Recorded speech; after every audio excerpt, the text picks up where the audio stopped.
Um casal e seu filho precisam encontrar uma forma de sobreviver a um desastre iminente global, conforme a Terra se prepara para o impacto de um meteoro que está aí chegando para extinguir toda a humanidade. Fazia um bom tempo, acho que alguns anos, que eu não vejo um filme desse tipo, sabe, de desastre global, né, meteoro caindo, tsunami, etc., a destruição do planeta através da catástrofe natural. E esse filme que está no cinema, o Destruição Final, ou Último Refúgio, também conhecido como Greenland nos Estados Unidos, ele me surpreendeu muito positivamente. Ele tenta trazer uma história muito mais realista, mais próxima aí de uma família civil, né, que tá tentando sobreviver sem tantos exageros, absurdo, mega computação gráfica ou atos de heroísmo super impossíveis. Gerard Butler faz um pai de família muito mais contido, muito mais pé no chão, né, que tá tentando reaver o seu casamento depois dele ter sido abalado por alguns problemas, tentando assim se reconectar com a família, que no caso ele é casado, né, o personagem é casado com a Alison Garrett, que é interpretada pela atriz brasileira Morena Baccarin, ou Baccarin, eu acho que é Baccarin, como se fala, não sei. Depois ela me corrige caso ela assista esse vídeo, por favor. Que é uma mãe super protetora, capaz, responsável, adulta e tá disposta a fazer tudo pelo seu filho. O garotinho Nathan é interpretado pelo Roger Daley Floyd, que tem já, apesar da sua pouca idade, experiência aí com Walking Dead, The World Beyond, e também uma participaçãozinha ali no Doutor Sono. A gente é apresentado essa história através da rotina da família, né, da situação do dia a dia, o trânsito, sabe, aquela pressão do trabalho em cima do pai, e tudo parece muito normal conforme a humanidade se prepara para poder ver a passagem de um cometa que está passando muito próximo da Terra, né, e apesar das possibilidades, suposições, a gente está aqui lidando com a vida normalmente, até que muitos aviões, né, helicópteros, aviões, começam a cruzar o céu dos Estados Unidos. Não demora muito para a vida dessa família ser interrompida por uma série de alertas no celular avisando de que eles foram selecionados para poder entrar num avião e seguir em direção a um bunker anti-fim do mundo, basicamente. Essa situação que vira o mundo literalmente de cabeça para baixo é violentamente alertada através da queda de fragmentos desse meteoro, né, que são vários fragmentos, mas cada fragmento é capaz de destruir cidades inteiras pelo mundo, então a gente vai vendo aí, né, a possibilidade de cair um meteoro, pedaços do tamanho de um carro até o tamanho de um estádio de futebol inteiro, enquanto o pedaço maior, que é o cometa, não cai na Terra. Aí então essa família começa uma jornada pela sobrevivência, né? Lutar pela sobrevivência, e eles vão ter que superar todo tipo de desafio caso eles queiram chegar nesse bunker aí para poder sobreviver finalmente. Mas é claro que os vizinhos deles não vão ficar muito felizes ao saber que eles estão arrumando as malas e indo em disparada, né? Saindo dali, né? Por que eles foram selecionados? Provavelmente foi por causa do trabalho, né? Do John Garrett, de engenheiro civil, construindo mega construções, então ele é uma pessoa muito necessária, mas por que os outros vizinhos não foram selecionados, né? E quando eles chegarem ali naquela base aérea para poder pegar o avião, será que vai ter muita gente tentando furar o bloqueio, pessoas que não foram selecionadas? Outro problema é que o Nathan, o filho da família, ele é diabético, a criancinha precisa de um estoque de insulina para poder se manter saudável, se manter bem,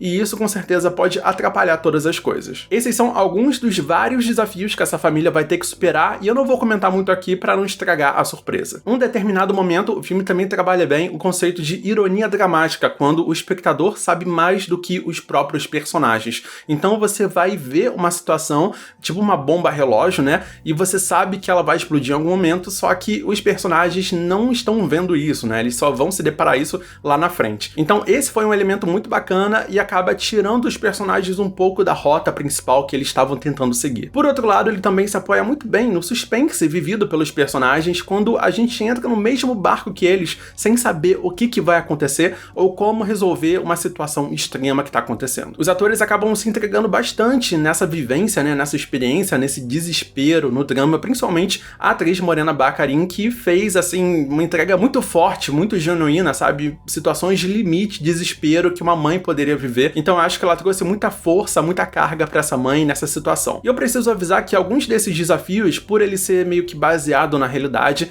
ele traz umas aflições muito grandes, né? Porque você não sabe o limite das consequências. Então ele me trouxe uma aflição, um suspense forte, que você pode não achar muito agradável, mas as coisas vão se resolver de uma forma ou de outra. Principalmente quando, num determinado momento da história, a família acaba se separando. E aí sim você vai colocar cada personagem à prova nos seus próprios desafios. E aí eu senti que a história ficou um pouco mais artificial, porque para funcionar, né, para você ter a amarração toda ao longo da jornada, você vai ter que ter algumas coincidências, algumas coisas coisas acontecendo na trajetória de cada um deles, para que as coisas levem até o ponto do roteiro onde o roteirista, né, o diretor, queria levar essa história. Então, por um lado, você tem cada vez mais pedaços desse cometa caindo na Terra, trazendo mais desespero, mais urgência, e por outro, você vai tendo pequenas coisas que vão ajudando os personagens, né? Então tem uma dinâmica muito interessante aí de problemas, dificuldades, mas também de resoluções que vão colocando as coisas na trajetória correta. E o simples fato dos 3 integrantes dessa família usarem uma pulseira que indica que eles foram selecionados, isso já traz um peso enorme para as pessoas desesperadas que estão tentando sobreviver e conseguir essa mesma chance de poder entrar num bunker de sobrevivência. Foi muito legal ver que o filme não força com que o pai seja o herói da família, que seja o responsável pela salvação. Não, a mãe com certeza tem muito trabalho ali, ela é muito autossuficiente e também a criança, em certos momentos, ela precisa tomar atitudes ali e se mostrar madura o suficiente para lidar com aquela situação de desastre. Eu preciso elogiar também as partes de efeitos práticos, porque são cenas com centenas e centenas de figurantes, né, uma situação de fim do mundo, mas também as poucas cenas, não são tantas cenas assim, mas tem relativamente boas cenas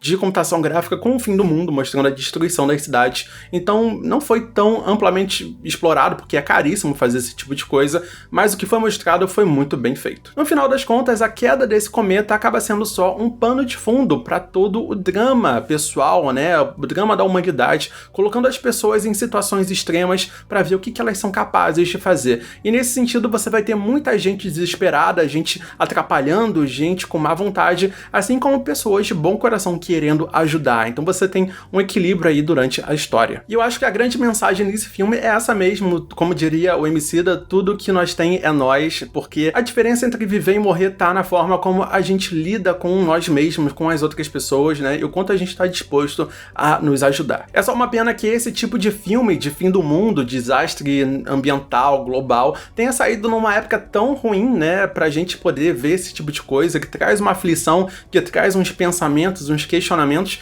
porque a gente tá há muito tempo em distanciamento social, isolado, aconteceu muita coisa ruim esse ano, né, o ano passado, 2020, e esse 2021 vai ser complicado também.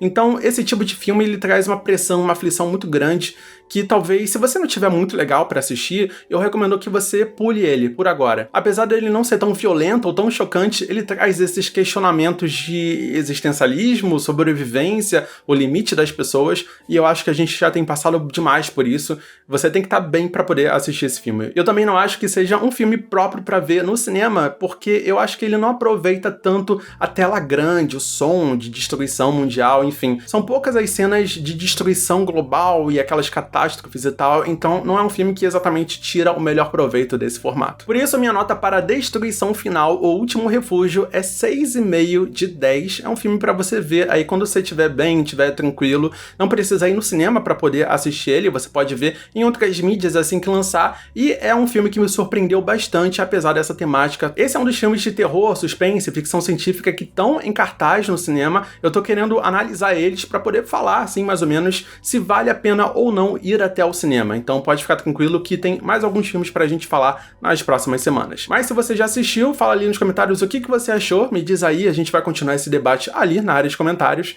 E é isso, eu sou o Fernando Ticon e até o próximo vídeo da Hora do Terror. Valeu!